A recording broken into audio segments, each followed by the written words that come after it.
back to Handz Studioz, where we have hands-on discussions on electronics and more. So, the iPhone 6s. Is it worth it in 2017? I mean, you got human years, and then you got dog years, and then you got tech years.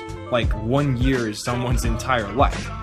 So, do you have to upgrade year to year to stay current? Today we're revisiting a 1.5-year-old flagship to answer that very question. Let's start with the screen. The iPhone 6s is rocking a 4.7-inch 1334 by 750 Retina display, or 5.5-inch 1920 by 1080 display if you're using the iPhone 6s Plus. These specs are identical on the new iPhone 7 models, so in this department, if the iPhone 7 is current, so is the 6s. The only difference between the two is that the 7 is supposed to be able to squeeze out a few more nits of brightness, but this is only a concern in very bright conditions. In fact, those few extra nits can only be accessed using the auto brightness feature. They aren't even something that you can turn on manually. One of the biggest selling points of the iPhone 7 is its stereo speakers. Obviously, the iPhone 6s doesn't have the same speakers, but does that make it obsolete? Considering that most people use headphones nowadays... Wait. Speaking of headphones...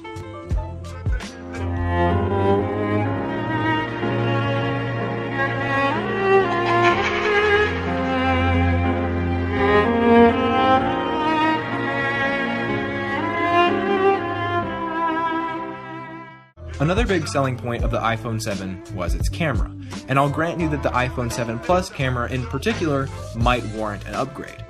But comparing the two standard size models, not much has changed.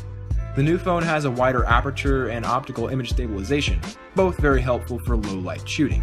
But when we're talking about CMOS sensors that are 1/3 of an inch in size, a 0.4 point difference in f-stop isn't much to rave about. Next, we should touch on the process. Wait, this isn't a 7 versus 6s comparison. This is just a 6s obsolete or not video. So let's focus on the 6s and how it functions in 2017. Performance feels very snappy. Apps open and close without question, and lag is non-existent in the user interface. In fact, the 6s seems to operate the UI even faster than the 7 models in some areas. The 6s still takes phenomenal photos.